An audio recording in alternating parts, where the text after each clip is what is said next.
Un programa de análisis jurídico y político sobre temas de interés nacional. ¡No negociable! Con Paola Martínez, Jorge de Lama e Isabel Soto. Aquí te brindamos información sin filtros ni compromisos, porque en No Negociable la verdad no está a la venta. Sabemos lo que te preocupa y lo analizamos desde un enfoque legal y también cristocéntrico. Sintonízanos todos los lunes y viernes a partir de las 5:30 de la tarde. Solo por Betel. ¡Te acompaña! Del radio por los 100.1 FM en Lima y también en todo el Perú. Nuevamente estamos aquí en tu programa No Negociable, hoy lunes 23 de septiembre de 2024, y como siempre me encuentro bien acompañada, yo, su amiga Isabel Soto, con Paola Martínez y Jorge de Lama. Paola, ¿cómo estamos? Amigos, muy buenas tardes. Hoy día, lunes, nuestro programa número 57. Me encanta siempre ser la narradora de los programas, la contadora de los programas que vamos ya desarrollando acá en Betel, en esta casa muy hermosa, muy preciosa, saludando a nuestros amigos en cabina, nuestra productora Grecia Oré, entre otros amigos más que están por allá, Jan, Jorge. Hola, ¿cómo estás, Paulita? Hola, ¿cómo estás, Isabel? ¿Qué tal, amigos? Bienvenidos a una nueva edición de su programa No Negociable. Hoy estamos desde la cabina de Betel Radio en la frecuencia 100.1 FM y 660 AM, transmitiendo las 24 horas porque Betel te acompaña. Así es, y el día de hoy, como cada lunes y viernes a partir de las 5:30, les traemos un programa muy especial, amigos, que todo peruano, todo ciudadano debe conocer. Y es el caso de una empresa, digamos, estatal, que en los últimos años ha tenido un declive. No sabemos ya si va a estar en reestructuración, si es una empresa quebrada, si se va a seguir dándole salvatajes de parte del Estado con presupuesto público. Ya se imaginarán ustedes cuál es el tema, pero antes de continuar, por favor, queremos conocer tus opiniones, tus preguntas al WhatsApp 947-246-545, 947-246-545. Nos puedes contactar a ese WhatsApp que vamos a estar leyendo tus preguntas y comentarios. Y sin más espera, el tema del día de hoy es Caso Petroperú. ¿Quién pagará la factura? Por eso les decía, amigos, que es muy importante que todo ciudadano peruano pueda estar conectado a este tema, porque realmente en la economía hay algo que se conoce como el coste de oportunidad, ¿no? Lo que inviertes en un lado es un gasto para el otro lado. ¿Cuánto nos ayuda a los peruanos que el Estado siga dándole salvataje a esta empresa, a Petroperú? Vamos a tener a un especialista que nos va a poder comentar sobre este tema. Pero antes de eso, nos vamos a ir a la nota. La nota en No Negociable. Una empresa nacional que debería gestionarse con responsabilidad social, ambiental y financiera, pero que en lugar de generar beneficios se convierte en una carga financiera monumental para el país. ¿Cómo llegamos a este punto?, se preguntará usted. Petróleos del Perú S.A., conocida como Petroperú, es una empresa estatal peruana y de derecho privado dedicada al transporte, refinación, distribución y comercialización de combustibles y otros productos derivados del petróleo, que es perteneciente al Estado peruano desde el 24 de julio de 1969. Es evidente que esta empresa viene enfrentando una crisis financiera sin precedentes. Viene ya solicitando un tercer rescate financiero que podría costarle al país nada más y nada menos que la cifra de $3.000 millones. ¿Te imaginas lo que se podría hacer con este dinero en sector de educación, salud, seguridad u otros? La situación es realmente alarmante. Los especialistas sugieren que la empresa lo que necesita es una reestructuración urgente, tal vez incluso la concesión de la refinería de Talara a un operador internacional. Pero, ¿es esta la solución definitiva? La verdad es que cada día que pasa los costos se acumulan y el impacto en la economía nacional se hace más evidente. Lamentablemente, los 55 años de experiencia en el mercado a Petroperú parecen no estarle jugando a favor. Al respecto, el expresidente de Petroperú, Carlos Paredes, advirtió. La nota en No Negociable. Bien amigos, estábamos escuchando la nota del tema que nos convoca el día de hoy, que es caso Petroperú, ¿quién pagará la factura? Bien, Jorge, quizá tengas algo que decir al respecto porque sabemos que tú antes de esto has sido un experto en temas mineros. ¿Qué te parece lo que está pasando actualmente con esta empresa estatal que está demandando ya como el tercer salvataje o rescate y tiene una deuda millonaria y el directorio de Petroperú hace poco renunció porque digamos que el Estado o la presidenta no tomó las acciones correctivas? En ese momento se le brindaban 3 alternativas, de las cuales no hubo ninguna respuesta y hubo una renuncia masiva del directorio. ¿Qué se puede hacer en este estado mientras esperamos a nuestro invitado? ¿Qué nos puedes decir? Bueno, no quería adelantar las preguntas que le iba a hacer al invitado Isabelita, pero dado la coyuntura, a mí sí me gustaría tener claro 2 cosas. La primera es, ¿qué hacía Petroperú antes de la refinería? Porque me queda claro a mí que el tema de la refinería ha sido un gravísimo problema. Entonces yo quiero saber los 2 momentos, ¿no? Petroperú, ¿de qué se encargaba? No quiero dejar que lo explique el invitado, pero a mí me interesa hacer un parteaguas, ¿no? Antes de la refinería, ¿cuál era el estado de Petroperú? Y después de la aventura de la refinería, ¿cuál es el estado de Petroperú? Porque entiendo que el préstamo que se ha hecho varias veces por la refinería o la inversión que se ha hecho, digámoslo así, entre comillas, es de más de 4.500 millones de dólares, que va aumentando. Entonces, para tener yo claridad sobre lo que realmente vale o no vale, o si no vale nada o vale algo de Petroperú, querría tener que nos brinden ese detalle. ¿Cuánto ha impactado en la salud financiera, en la viabilidad de Petroperú, el encargo de hacer esta refinería que se le empecinó a Ollanta-Humala? Eso es uno, ¿no? Eso por un lado. Por el otro lado, luego de haber escuchado la nota, es ver, porque va ligado con esto, ¿qué empresa privada va a querer manejar una cosa quebrada? Si es que realmente está quebrada. Si es que esto está totalmente quebrado, ¿qué empresa privada quería asumir? O sea, ¿por qué una empresa privada diría, ya voy a asumir esto?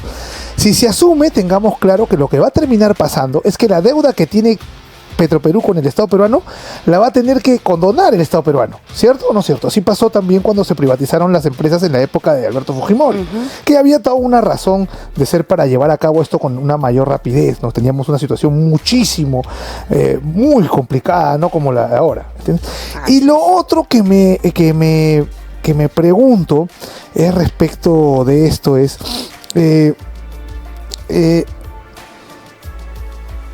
¿hasta qué punto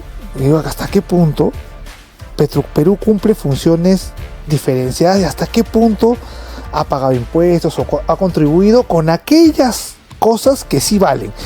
Y esto va a mi tercera pregunta final, ¿no? Que seguramente la haré, pero es mi reflexión, ¿no? ¿Se puede acaso no escindir? Para la gente lo que entiende, escindir significa separar.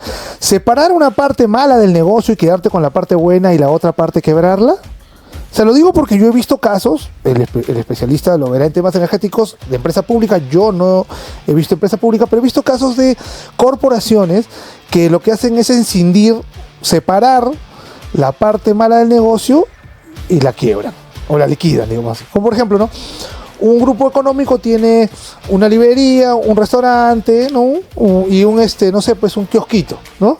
Y el restaurante no les está yendo bien, entonces cierran el restaurante, pero se quedan con las otras 2 cosas. O sea, lo que quiero llevar, porque sí funciona. Claro, lo que quiero hacer es que con el justo juicio que Dios nos llama a tener, no ser tan monolíticos ni, digamos así, maximalistas en las posiciones. Quiebra el tema o manténlo el tema, sino ver si es que existen posibilidades intermedias. Intermedias, una solución intermedia. Y Paola Martínez, como especialista también en políticas públicas, de repente este no solamente es un tema de que se trata de una empresa estatal y la experiencia nos dice que cuando la empresa es privada, los servicios y los productos se manejan en la actividad privada, resultan mejores, cosa que todavía vamos a preguntarle a nuestro especialista, pero quizás se pueda deber a un tema de gestión pública, que también se ha observado eso, que pueda ser un tema de una mala organización dentro de Petroperú. Sí, yo considero de que a la primera solicitud de salvataje ya se debió haber realmente contratado a esta empresa extranjera para que haga una evaluación externa en relación a qué es lo que más conviene en este caso. Porque como bien señalaba Jorge, o como la nota se mencionaba en una entrevista con Christian Hultwalker, mencionaba, no es que con el hígado uno va a responder y va a decir, pues no, que se liquide. Pero si en tema de costos la liquidación es mucho más, inclusive más onerosa en el sentido de que hay trabajadores, se van a iniciar procesos judiciales, en el tema concursal se va a preferir otros temas. Entonces realmente es tanto el ámbito acá de que se va a tener que liquidar que hasta podría resultar más costoso que pensar en otra fórmula, ¿no? Entonces yo creo que acá en la primera solicitud de salvataje se debió haber iniciado una comisión especial para que determine y haga un seguimiento en relación a qué es lo que más conviene y no estar ante un tercer salvataje, que posiblemente, si eso va a continuar, vamos a estar ante un cuarto, un quinto, un sexto y nunca vamos a llegar a solucionar el problema de fondo. Excelente, Paola Martínez. Amigos, recordarles que estamos 3 abogados aquí en la cabina de Betel Radio, pero ya tenemos a nuestro abogado especialista, que es el invitado de hoy. Es el doctor Anthony Laup.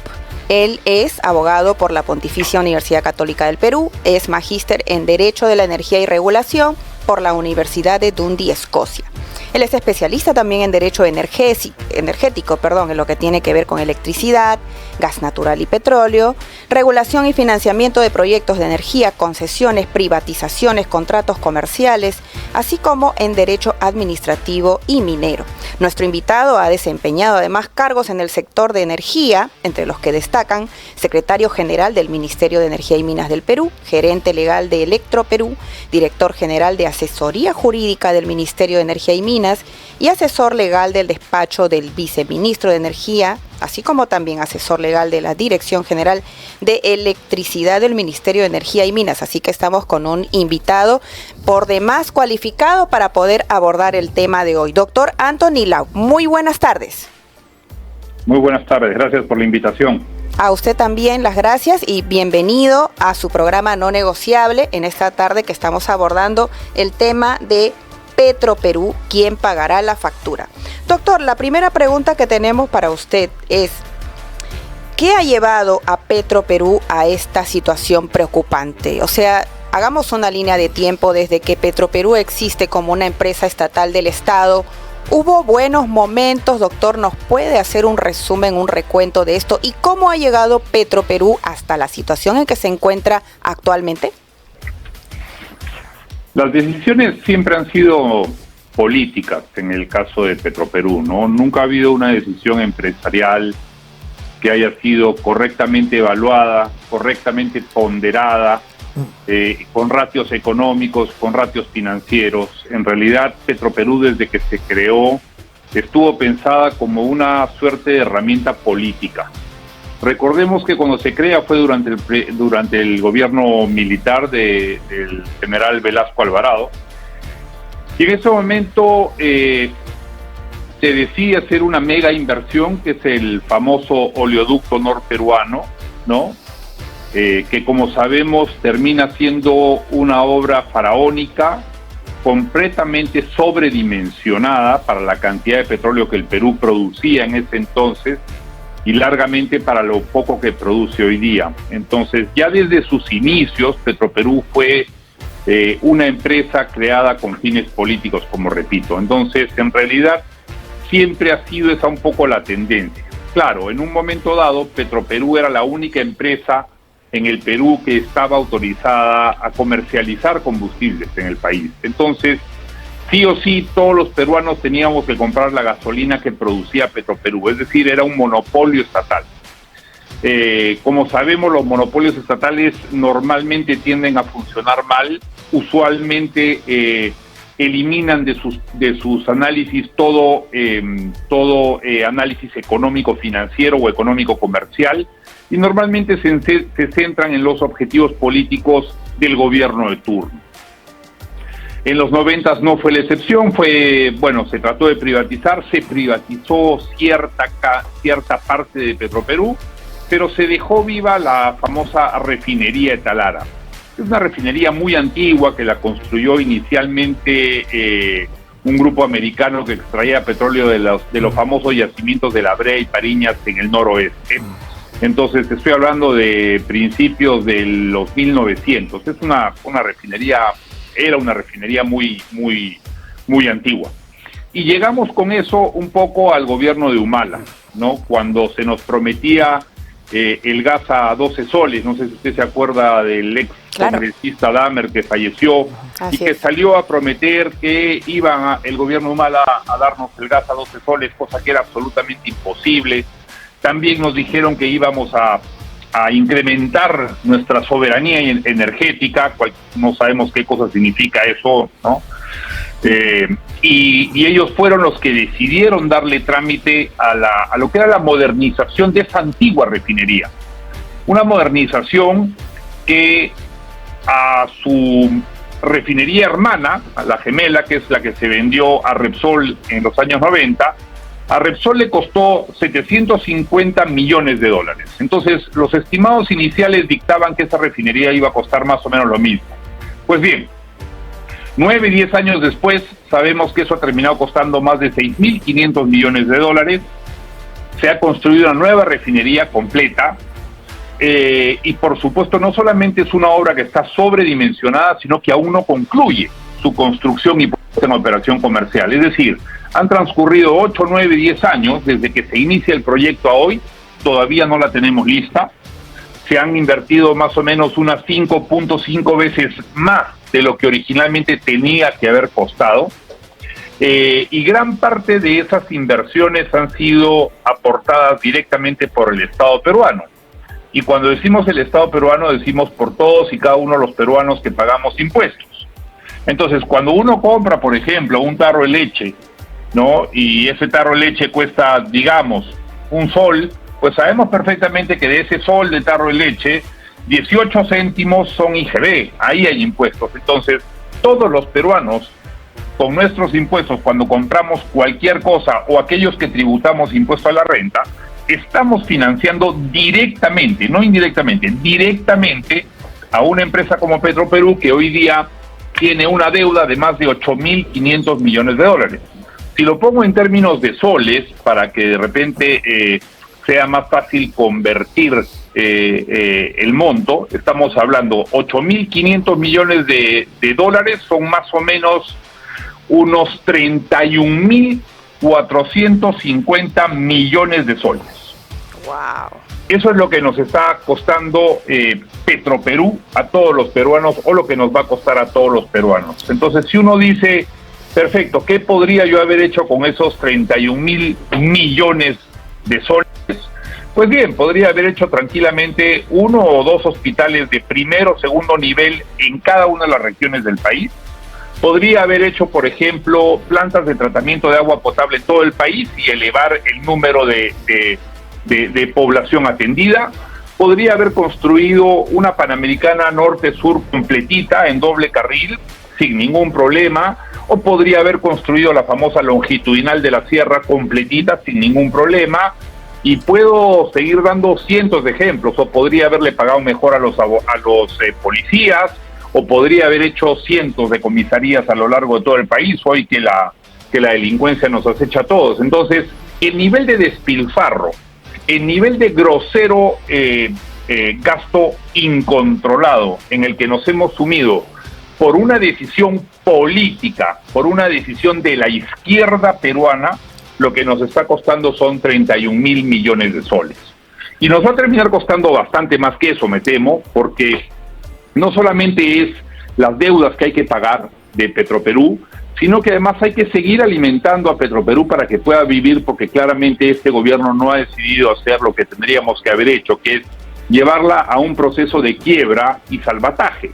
Un proceso de quiebra y salvataje para que aquellos que tienen deuda con esta empresa decidan cuál es la mejor ruta o el mejor destino con una empresa como Petroperú, que técnicamente está quebrada.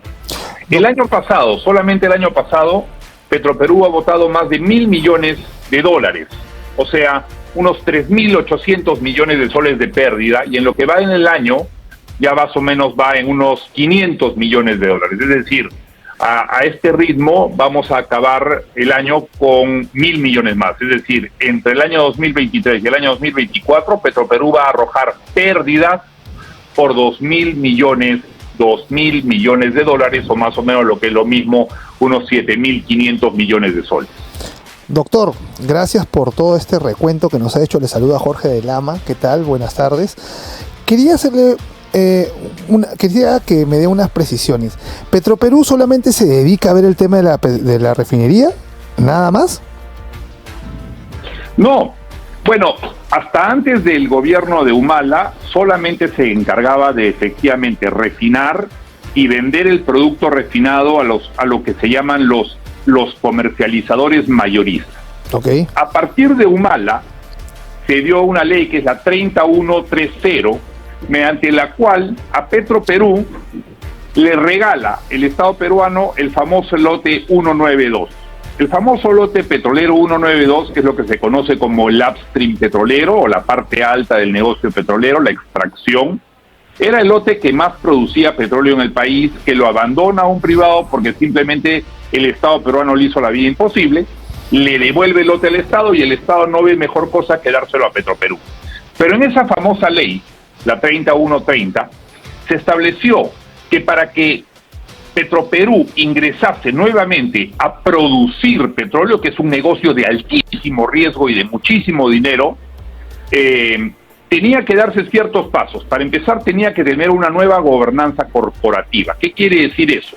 Esto significa que tiene que haber un sistema de control de pesos y contrapesos dentro de la organización para que todos los actos sean transparentes, públicos y haya responsables. Eso es gobierno corporativo en una manera muy resumida. Y en paralelo se estableció que el 5% del accionariado de Petroperú iba a ser puesto en venta bajo la modalidad de participación ciudadana, es decir, que cualquier ciudadano que quisiese comprar algunas acciones hasta el 5% podía hacerlo. Y el resto, hasta el 49%, incluido ese 5% de participación ciudadana, iba a incorporar capital privado. ¿Y por qué iba a incorporar capital privado al 49%, con lo cual el Estado mantenía la mayoría? Porque cuando uno tiene accionistas que no son parte del Estado, los controles de las empresas se ven mucho más exigentes. Hay un mecanismo de debido control de peso, de contrapeso, que hubiese permitido, evidentemente, tomar decisiones con un enfoque empresarial, corporativo, y no con un enfoque estatista, izquierdista como el que tuvimos. Pues bien, esa ley que la dio el Congreso no se cumplió. Solo se cumplió en el extremo que le regalaron el lote 192 a Petroperú, lote que, dicho sea de paso, no está produciendo un solo barril de petróleo el día de hoy. Y se incumplió a la par, efectivamente, con lo que se había dicho. En esa misma ley se autoriza la refinería, el proyecto de la refinería Talara. Es decir, en esa ley se abarcaron esos dos casos. A partir de ese momento, donde se le exige gobierno corporativo, donde se le exige trata de incorporar privados, donde se le exige abre tu accionariado para que haya participación ciudadana, y eso hubiese permitido tener control efectivo de lo que pasaba dentro de la empresa, no se cumple con nada de eso. Y a partir de ese momento, un proyecto como el de la refinería de Talara, que costaba 750 o 1.000 millones, pasa a costar 6.500 millones de dólares. ¿Cómo es que regalan la plata de todos los peruanos, ¿cómo es que nadie controla una inversión que debió haber costado 5.5 veces menos, termina costando 5.5 veces más? Sin ningún control, sin ningún auditor que diga acá hay algún problema, o sin ninguna acción de parte del Congreso de la República o de la Contraloría General de la República. Entonces, claramente esto puede terminar siendo un escándalo. Yo no tengo ninguna duda que acá había mega corrupción. No tengo las pruebas, pero tampoco tengo las dudas. Doctor, gracias nuevamente por esta explicación que realmente muchos de nosotros no lo conocíamos tan a profundidad.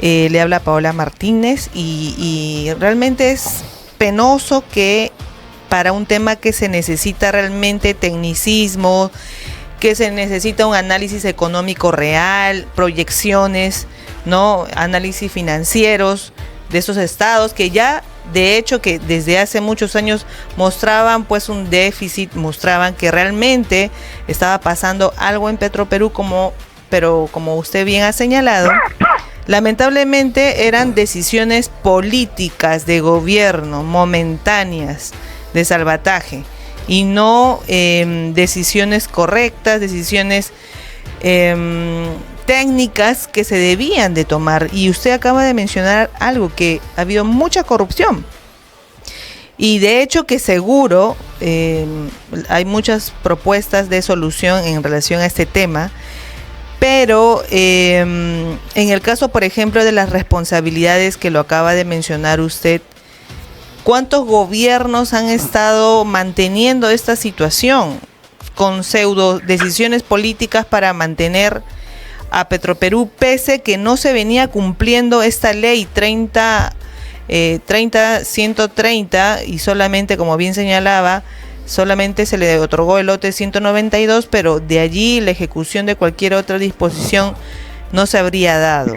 ¿Cuál sería su análisis allí? ¿Qué responsabilidades y sobre todo si usted tiene conocimiento de alguna acción de control que ha realizado la Contraloría General de la República? Como responsabilidad primigenia la tiene el gobierno de Ollanta Humala y todos aquellos funcionarios que participaron de esa decisión, llámese ministro de Energía, ministro de Economía y todo el directorio con su presidente a la cabeza de Petroperú, que fueron los que nos embarcaron en este tema. Una vez que se inició el proceso, los demás gobiernos lo que debieron de haber hecho fue controlar el gasto y controlar el desarrollo del proyecto, cosa que no ocurrió con el gobierno de Pedro Pablo Kuczynski, no ocurrió con el gobierno del golpista Vizcarra, tampoco ocurrió con el gobierno, evidentemente, luego de ninguno de los interinos como Merino y como Sagasti, y obviamente mucho menos con Pedro Castillo y con Dina Boluarte. Con Pedro Castillo la cosa se complica incluso aún más, porque es durante este gobierno de Castillo y de Boluarte que a Petroperú se le otorgan en adición al lote 192 otros lotes petroleros más, y se los dieron a dedo, sin permitir competencia. Es decir, estos eran los lotes del noroeste famosos de la región de Talara, de la zona de Talara, que los tenían operando bajo operadores privados que se les vencieron sus contratos. Y normalmente cuando se vence un contrato lo que hace es que la agencia petrolera, que se llama Perupetro, no confundamos Petroperú con Perupetro, Perupetro, en vez de licitar a un concurso internacional público en el que pudo haber participado Petroperú, decidió no abrir a concurso y otorgarle a dedo a Petroperú 6 lotes adicionales. Bien. No solamente entonces ha habido poco control de parte del gobierno, sino que, como dije hace un rato, Contraloría General de la República nunca que sea público ha hecho ninguna acción de control respecto de lo que ha ocurrido con el proceso de la refinería de Talara. Nada. El Congreso de la República tampoco. Son solamente algunos pocos periodistas que en manera reiterada han estado tratando de ejercer algún tipo de presión respecto a lo que ocurría. Es más, cuando en un momento dado hubo un directorio relativamente serio, me voy a corregir, bastante serio, en Petroperú, que fue el primero y el segundo directorio que fue designado durante el gobierno de Kuczynski, Se encomendaron acciones a una consultora internacional para que hagan un análisis completo de la situación de Petroperú, y luego viene el famoso reporte de esta consultoría internacional llamada Arthur D. Little. Ese reporte, que entiendo yo termina siendo un análisis muy crudo de la realidad de Petroperú, que la desnuda completamente, no es público, no se quiere hacer público y no se ha hecho público. Y en ese reporte se dice todas las falencias que tiene Petroperú, no solamente a nivel de inversiones, sino a nivel de gestión, y a nivel de personal, y a nivel de gollerías que tiene la gente de Petroperú. Pero vamos a algo que sea más terrenal, algo que sea más fácil de entender. Se nos ha dicho siempre que Petroperú cumple un rol social, y que ese rol social es el de regular los precios de los combustibles. Yo le quiero hacer una pregunta al amigo transportista que nos escucha. En los últimos 10 años, ¿la gasolina ha bajado por la acción de Petroperú? En absoluto. La gasolina no ha bajado, ha subido siguiendo la ruta regular del petróleo a nivel internacional, es decir, Petroperú en ese aspecto no cumple ningún rol regulador de precios. Segundo tema que se nos dice es, nos vamos a quedar sin gasolina si es que cierra Petroperú. Eso tampoco es cierto, porque hace 10 años atrás Petroperú controlaba el 50% del mercado de combustibles en el Perú. Hoy día controla solamente el 25%, es decir, ha perdido la mitad de su cuota de mercado. Y no obstante ello, no ha habido un solo día en el que hayamos sufrido desabastecimiento. El tercer argumento que se nos dice es, Petroperú llega a zonas con combustible, llega a zonas que el privado no quiere llegar.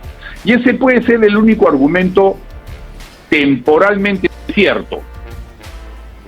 Porque si es que nosotros lo que queremos es que llegue combustible a todo el Perú, lo único que hay que hacer es un subsidio directo a esas zonas donde es poco atractivo para que la gente llegue con combustible, y se acabó el problema, y nos costaría muchísimo menos de lo que nos viene costando hoy día Petroperú con estos 30 y tantos mil millones que hemos hablado de soles que han sido despilfarrados.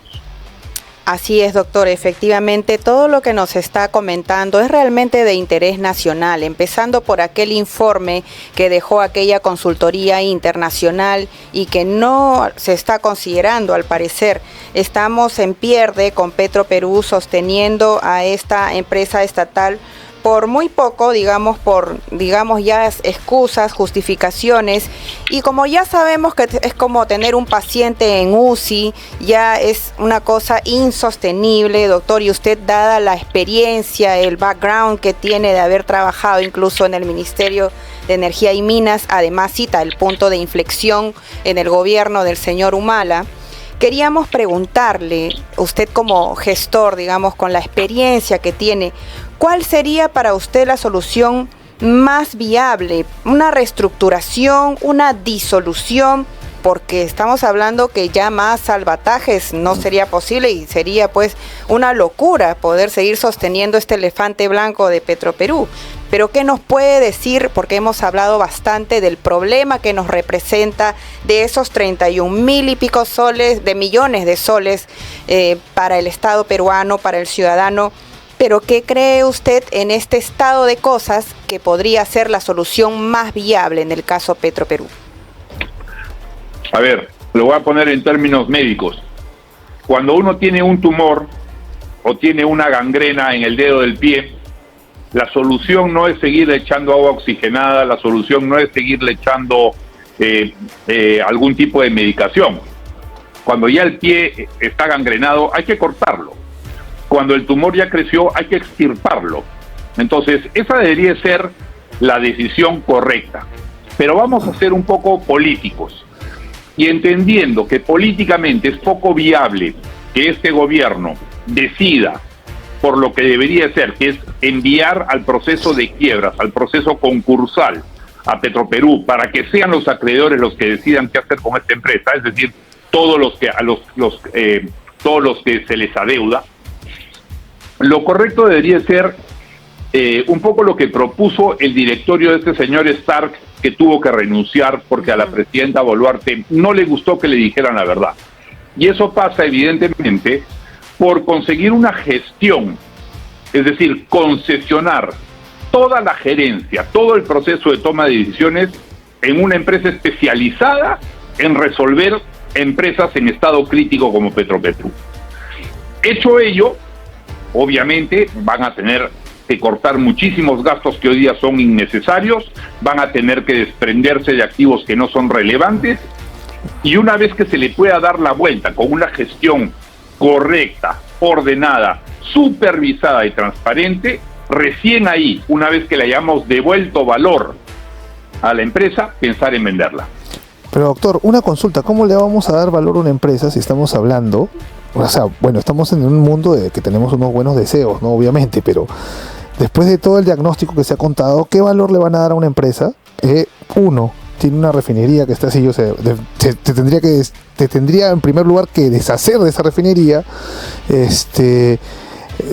venderla en fierros, imagino, porque se supone que no va a dar la rentabilidad que se espera, no la da ahora, no está ni terminada. Es decir, si entra un proceso de reestructuración o de liquidación, lo primero que se va a observar es como se digo, por lo menos los acreedores tendrían en la mira ver cuál es el negocio que estamos dirigiendo, porque no estamos dirigiendo fierros. Entonces, lo que van a ver es que no hay negocio porque la refinería no se ha terminado y requiere más plata. Eso es lo primero que se va a ver.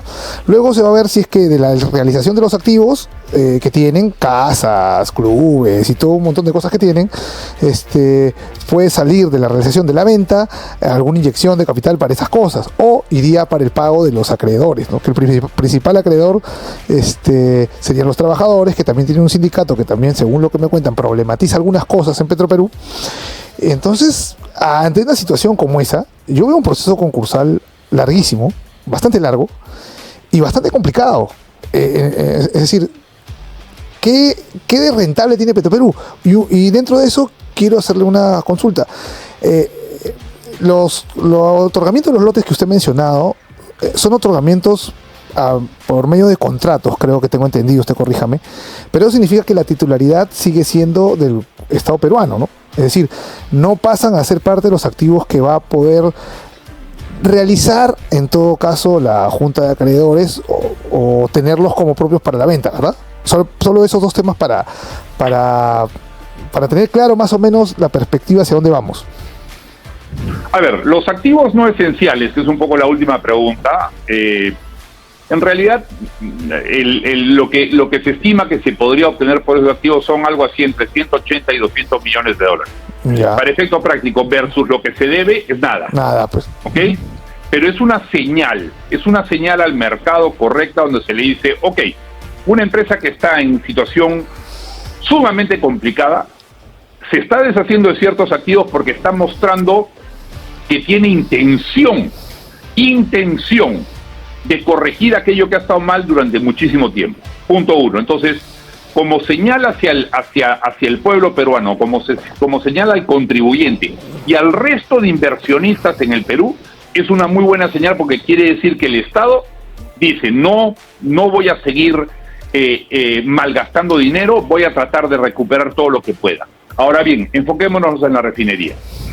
Una refinería correctamente manejada por una empresa que sepa manejar y administrar correctamente refinería, que tenga algún tipo de integración vertical con producción petrolera, con mercados internacionales, con compradores, con un gestor, con un administrador correcto, con índices de control, con índices de calidad, con índices de ratios financieros, puede poner en valor la refinería en un tiempo mucho menor que una empresa pública que tiene ciertos controles o ciertas restricciones. Y el tercer elemento y el más importante de todos ellos, lo que tiene Petroperú hoy día es una deuda inmensa. Entonces, ¿qué necesitamos? Necesitamos hacer un reperfilamiento de la deuda. Y el reperfilamiento de la deuda, si es que lo sale a hacer el Estado peruano o la misma empresa hoy, tiene cero de credibilidad. ¿Por qué? Porque Petroperú la credibilidad financiera ya la tiene en calidad de basura. Los bonos que emitió Petroperú para financiar la refinería Tarará hoy día han sido calificados como bonos basura. ¿Eso qué quiere decir? Que no valen lo que efectivamente decían que valían cuando se emitieron en su comienzo. Entonces, necesitas un trome financiero que ayude a reperfilar la deuda, que hable con todos los tenedores de deuda de Petroperú y haga una limpieza o un reperfilamiento o una suerte de ingeniería de deuda. Segundo, un gestor comercial y un gerente general que sepan manejar empresas en crisis para ver cómo hacen dos cosas. Una, reducir costos, y dos, recuperar mercado. ¿De acuerdo? Y tercero, toda esta gestión tiene que estar absolutamente alejada del apetito político, del apetito público. En el momento en que logremos hacer eso y tengamos un sistema de control transparente de la gestión, claro, no es que de la noche a la mañana Petroperú va a resurgir, no, nos va a tomar 7, 8, 9, 15, 20 años, pero por lo menos ya no nos seguimos desangrando y paramos la hemorragia. Claro, pero también puedes parar la hemorragia Y vendiendo todo, ¿no? Y ya deshaciéndonos de toda la empresa, ¿no? Claro.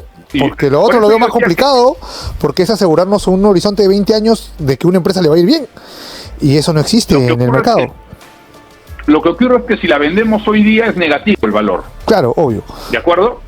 Entonces, hoy día no rescato absolutamente nada. Entonces, si es que no la vamos a llevar a un proceso concursal, la segunda mejor alternativa es esta, que le digo, que es un gestor privado que sepa de empresas en crisis, que sepa refinanciar deudas y que sepa hacer comercialización de productos petroleros.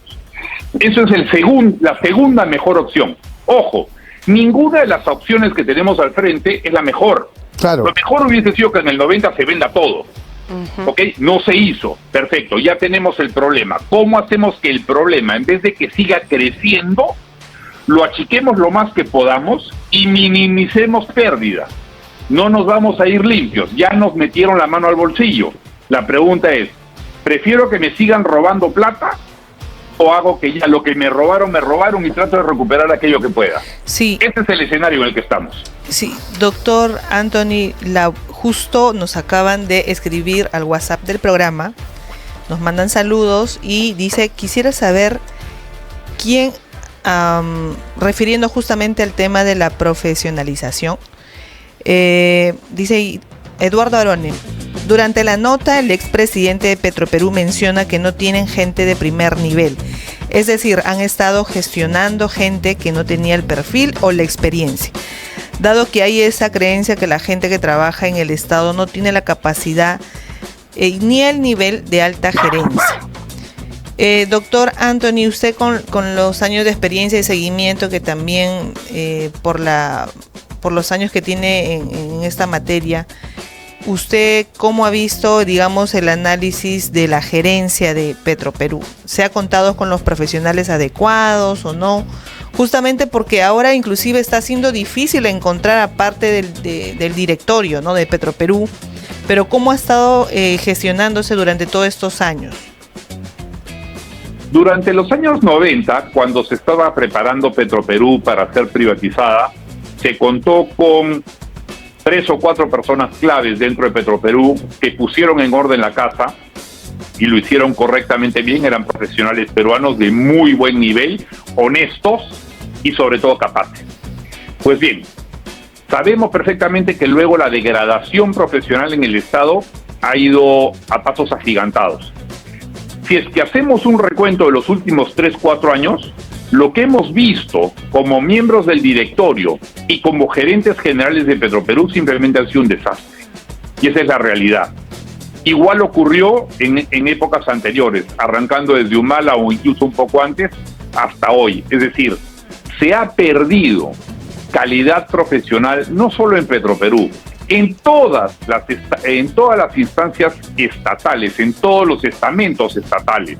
Antes teníamos una suerte de burocracia dorada, vamos a llamarla dorada, no solo porque era una burocracia que estaba correctamente remunerada, sino porque además era gente sumamente calificada que trabajaba para el Estado peruano, porque era atractivo para trabajar en el Estado peruano en ese momento. Pues bien, esa gente ya no está más en el Estado peruano y hoy día vemos que lo que tenemos es una degradación profesional grosera. Lo estamos viendo en el Congreso, lo vemos en los ministerios, lo vemos en los organismos públicos descentralizados, lo vemos en toda entidad pública y evidentemente Petroperú no ha sido ajeno a esto. Con este gobierno la degradación se ha ido a límites que no habíamos visto nunca.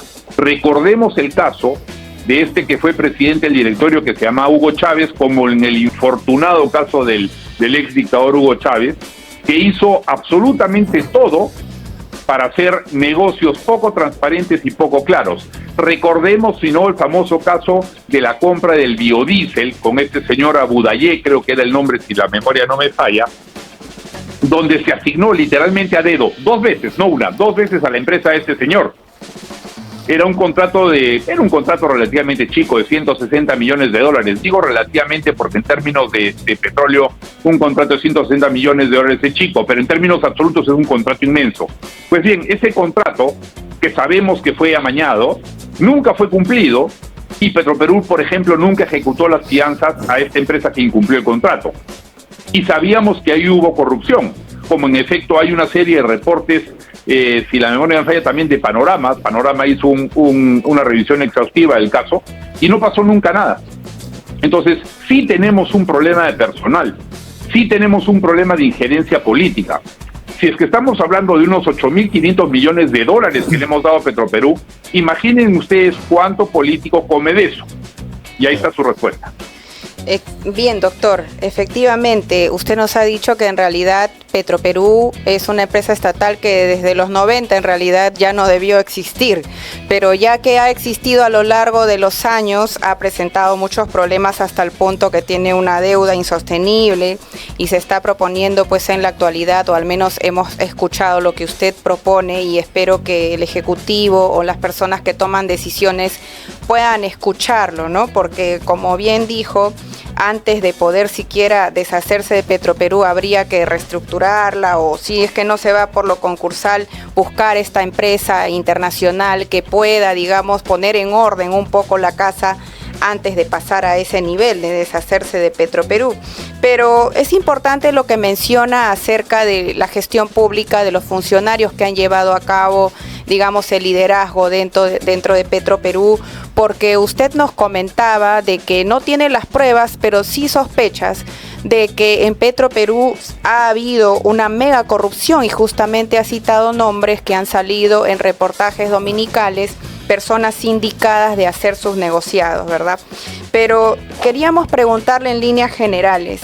Ya sabemos que una parte es la falta de una buena gestión pública, la falta de funcionarios altamente cualificados, la corrupción, pero ¿qué es además lo que no ha funcionado en Petroperú? ¿Se puede decir que en línea general podríamos sacar como un principio que las empresas estatales en el Perú no funcionan, o es muy apresurado decir eso, doctor? ¿Qué nos puede decir? Le cambio la pregunta. Sáquenme por favor una empresa estatal que funcione correctamente, una sola. No la va a encontrar, y le voy a dar 2 ejemplos que ya parece que nos hemos olvidado. Corpac. Ya vimos lo que pasó en el aeropuerto hace poco con Corpac. Sí. Sedapal, ya sabemos cómo funciona Sedapal. ¿Sigo? No hay una sola empresa pública que funcione correctamente. ¿Por qué? Porque el principio es muy sencillo. Una empresa pública es de todos y es de nadie. Y lo que es de todos y lo que es de nadie, nadie lo cuida. Claro. Si es que todos fuéramos dueños de una misma casa, digamos que somos 15 dueños de una misma casa y los 15 vivimos en esa casa, nadie va a preocuparse por cuidar, porque vamos a pensar, el otro no la va a cuidar o la usa más que yo, entonces yo la gasto más y el otro la gasta menos. Doctor, una consulta. Por la situación. ¿Eso aplica en todos los países del mundo? ¿Todas las empresas públicas del mundo son ineficientes? Yo te diría que en general sí. En general sí, con algunas excepciones. Y esas excepciones, ¿cuál es el kit de esas excepciones, o cuál es la razón de esas excepciones, ¿no? Las excepciones existen cuando efectivamente una empresa pública tiene sistemas de gestión y de control que están aislados del poder político. Y esa es la respuesta correcta. Uh-huh.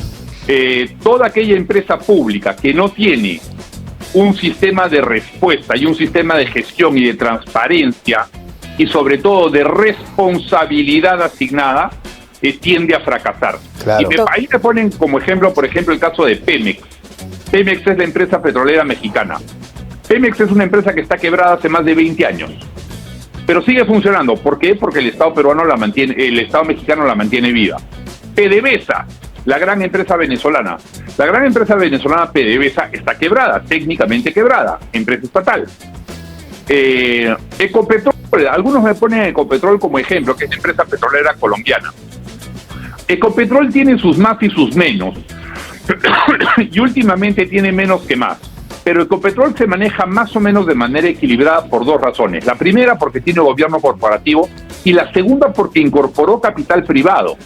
Y al incorporar capital privado, incorporamos a su vez sistemas de control. El accionista privado no quiere que el Estado malgaste los recursos de la empresa a la cual es obviamente claro, doctor, hay contrapesos. Y justamente la ley de la actividad empresarial del Estado peruano dice que una empresa estatal será no siempre cuando tenga el capital totalmente estatal o público, ¿no? Pagado por el MEF, sino cuando tenga cierta cantidad de acciones. Entonces quiere decir que todavía como usted dice, ¿no? Es absurdo que no se haya incorporado esas cosas en empresas estatales que tenemos que funcionar mal.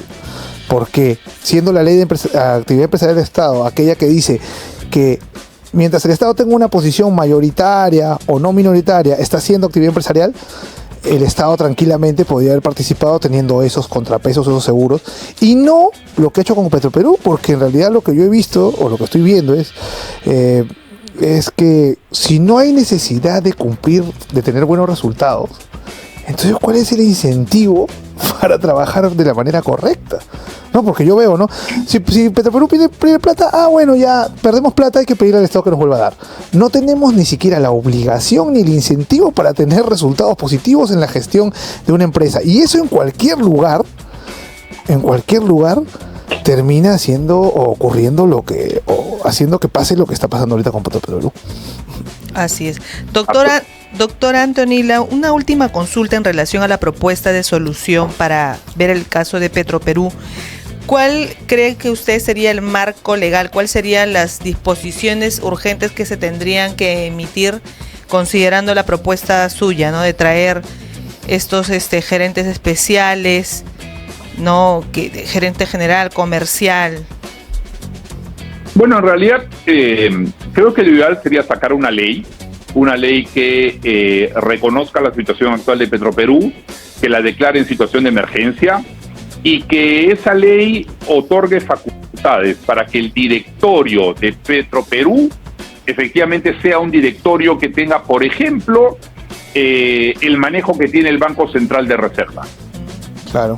Que, haciendo la excepción, es la única entidad pública. Y acá no solamente me ratifico en todo lo dicho, sino que es la excepción que confirma la regla que hemos mencionado. La única entidad pública en el país que viene funcionando de manera extraordinaria es el Banco Central de Reserva.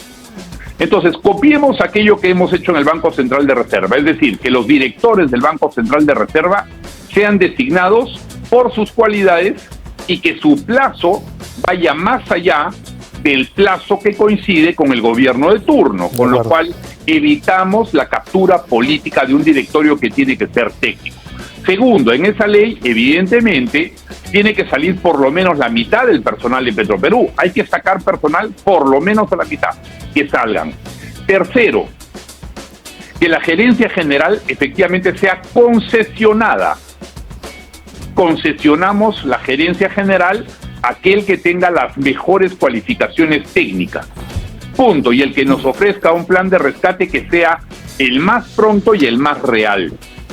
Y creo que con eso deberíamos de estar listos. En realidad no se requiere de mucho más que eso. Excelente, doctor, sus aportes, y queríamos antes de finalizar el programa poder consultarle a dónde lo pueden contactar. Yo espero que entidades del Poder Ejecutivo y de las personas que toman decisiones hayan escuchado este programa, si no lo vamos a compartir, pero en todo caso, doctor, ¿podría usted proporcionar su número para ubicarlo? Yo prefiero que no, porque prefiero trabajar lo más lejano posible del Estado. Yo ya trabajé en el Estado durante 9 años y medio, casi 10. Yo ya cumplí mi servicio militar obligatorio, si lo quieren llamar. Doctor, le agradecemos. Tuve el honor de trabajar y de sacar adelante proyectos relevantes para el país, como fue el caso del proyecto Camisea, como fue el caso de la mina Antamina, como fue el caso del proceso de electrificación del país. Creo que yo ya cumplí con mi labor. Me encantaría poder regresar de repente al Estado de aquí a unos 10, 15 años. Hoy día no.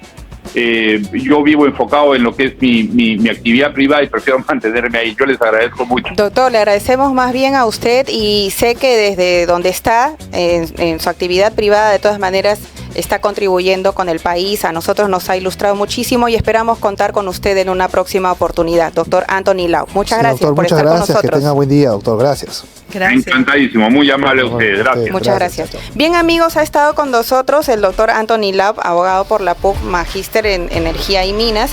Y bueno, hemos estado hablando del caso Petroperú, espero que lo hayan entendido mejor. Y con nosotros será hasta este día viernes, a partir de las 5:30 en su programa No Negociable. Nos vemos.